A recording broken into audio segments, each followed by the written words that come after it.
Hello, Dave. Here is your brake booster. I finally got the plating back, and that's what's been delaying me all this time. Ordinarily, it doesn't take this long to get a booster done for people, but so I apologize. But the plating's back, looks perfect. It is, in fact, the original CAD plating like they did back in the 50s and 60s. Going to test your booster. Got our power booster tester. And get some electricity to it. What we're going to do is we got a vacuum which all right, let me get my brain in gear here. All right, so this is our vacuum gauge. It's going to read our constant, which is what the vacuum pump is putting out, and our control is what the booster is going to be doing when it's activated. And these two gauges will read very close in unison, within the variation of the gauges, of course. And then as the booster is activated, this vacuum gauge will go down to 0 until when it hits 0, the booster is at max activation, max usage. Right now, and right over here, we've got obviously a hydraulic test, and our input is what my master cylinder can do. And the master cylinder is actually just a little 1/4-inch rod in a fitting that pumps brake fluid. And the input pressure, in fact, it looks like I started to do some already.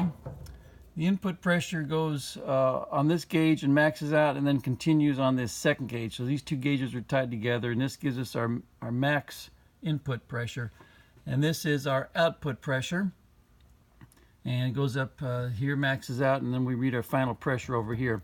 And this booster is a monster. It's like almost a, well, I think it is a 4-to-1 boost ratio. So our first test is going to be without vacuum. So that we'll just have the booster, the pressure in should be the same as the pressure out.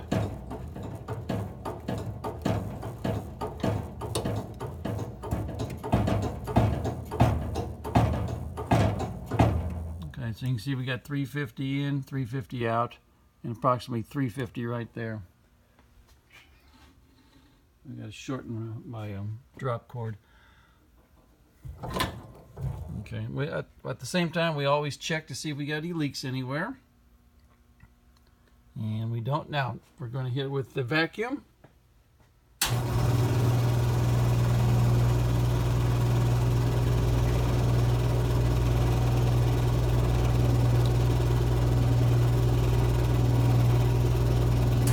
I might add that this test right here, this vacuum is pulled off of right here.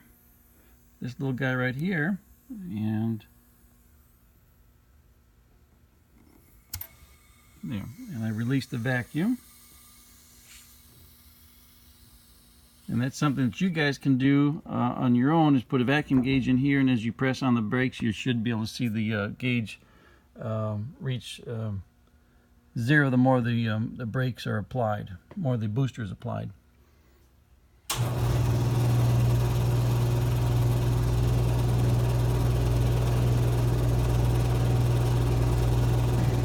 Now, while building up pressure, vacuum rather, another thing we're going to do is put our hand over the air filter mechanism.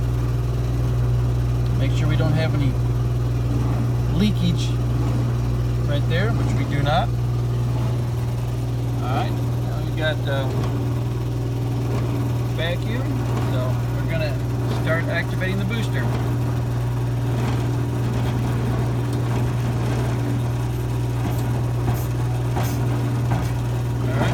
Activation on the booster, on the vacuum, you can tell, you can see from over here, maxed out on our input, and maxed out on our output.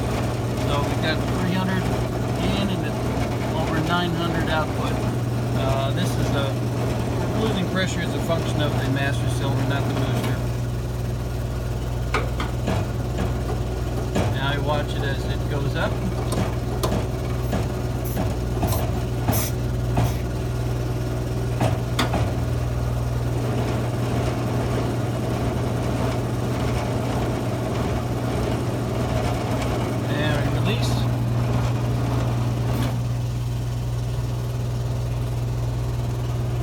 hear the characteristic chuffing as the booster is activated.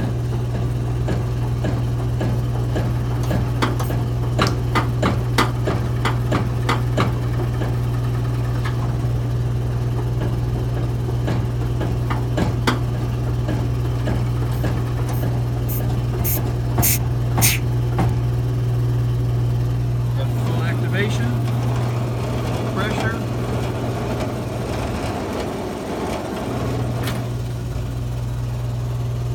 This is a very nice booster.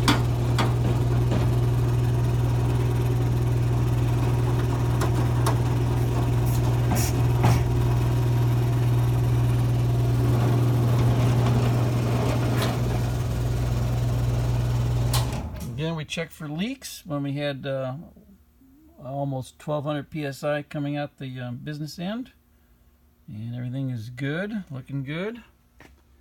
Come over here. And what I was going to show you is extra parts here. I had to replace the piston here, and this fills the little plug where the little hose was in, and replaced the vacuum diaphragm because it was completely shot with not only rust, but you notice the lips right here. This lip is flat, so it's not going to grab the sides of the can. And I don't know how this thing was. And the J hooks was broken, so I just went and I happen to have one here in stock, so we're good there. Anyway, you got a great booster. I appreciate you sending it to me and for your patience. Thank you.